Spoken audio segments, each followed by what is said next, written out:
जैसे हर चमकती हुई पीली चीज सोना नहीं होती, उसी तरीके से शेयर बाजार के बारे में सोशल मीडिया के प्लेटफॉर्म्स पे आकर बात करने वाले जरूर नहीं कि हर कोई वो भी सेबी रजिस्टर्ड हो। नमस्कार दोस्तों, आज का मुद्दा बहुत ही इम्पोर्टेंट मुद्दा है। आज जिसे देखो सोशल मीडिया प्लेटफॉर्म्स पे यूट्यूब, इंस्टाग्राम, फेसबुक, व्हाट्सएप, उसके ऊपर आकर शेयर बाजार के बारे में बातें करने लगते हैं, शेयरों को खरीदने बेचने की टिप्स देने लगते हैं और आप लोग भी उनके ऊपर आंख बंद करके भरोसा कर लेते हैं। पर क्या आपने कभी सोचा कि क्या वो लोग सेबी रजिस्टर्ड है या नहीं? क्या वो सेबी रजिस्टर्ड शेयर ब्रोकर हैं?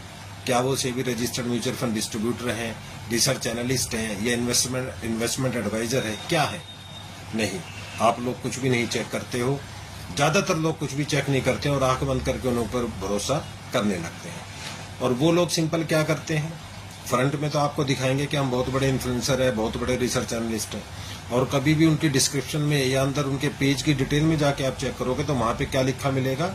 ज्यादातर पेजेस में, जो मैं भी आजकल ऑब्जर्व कर रहा हूं, मैं भी ये चीज देख रहा हूं, ज्यादातर में क्या मिलेगा कि वो क्लियर लिखते हैं कि हम सेबी रजिस्टर्ड एंटिटी नहीं है, हम सेबी रजिस्टर्ड इंडिविजुअल नहीं है। डिस्क्रिप्शन में कभी आप जाके ज्यादातर के में आप चेक करना, वो सिर्फ क्या लिखेंगे, हम सेबी रजिस्टर्ड नहीं है, ये वीडियो सिर्फ हम इंफॉर्मेशनल पर्पज से बना रहे हैं। अरे भाई, जब आप इस काम के लिए एलिजिबल ही नहीं है तो आप इन्फॉर्मेशन भी क्या दे पाएंगे और क्या इन्फॉर्मेशन पूरी आप दे पाएंगे जब आप उस चीज के लिए रजिस्टर्ड या एलिजिबल ही नहीं है। अब इतना कहने के बाद उनका तो पीछा छूट जाता है, सेबी की रेगुलेटर की कंप्लायंस से भी वो कहीं ना कहीं बच के निकल जाते हैं। हालांकि सेबी नहीं छोड़ता है, पूरी डीप स्कैनिंग करते हैं। अब फंसता कौन है?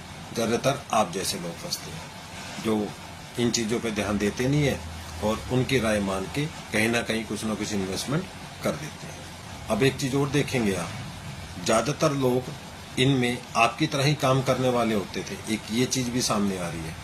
अब हाथ पल्ले तो कुछ बचा नहीं तो सोचा चलो कोई बात नहीं, यही काम शुरू कर देते हैं।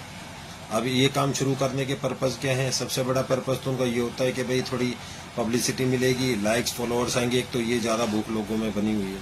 सेकेंडली, बहुत सी कंपनीज या बहुत से लोग इसको पंप एंड डंप का भी एक हथियार बना के काम करते हैं कि इन्फ्लुएंसर्स के द्वारा जिनके पेजेस अच्छे रन कर रहे हैं उनको टैग किया, उनके साथ कोलैब किया और अपने स्टॉक्स को जो है पंप करवाया, उस पर न्यूज स्प्रेड कराई और बाद में उसको उठा के आप लोगों को डंप कर दिया। अब इसके अंदर दो एंटिटीज की सबसे बड़ी जिम्मेवारी बनती है। एक तो इसमें सेबी रेगुलेटर की जिम्मेवारी बनती है कि और ज्यादा डीप स्कैनिंग करके इस तरीके के लोगों के ऊपर और ज्यादा अंकुश लगाए, और उससे भी बड़ी जिम्मेवारी आप लोगों की खुद की बनती है कि आप लोग भी पूरा देखकर समझकर वो उसके बारे में जांच करके तभी उसके अंदर आगे बढ़े, तभी उस किसी भी इस तरीके की एंटिटी से जुड़े और उसके आगे काम करें।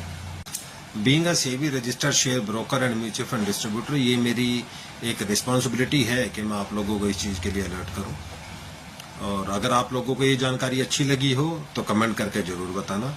धन्यवाद।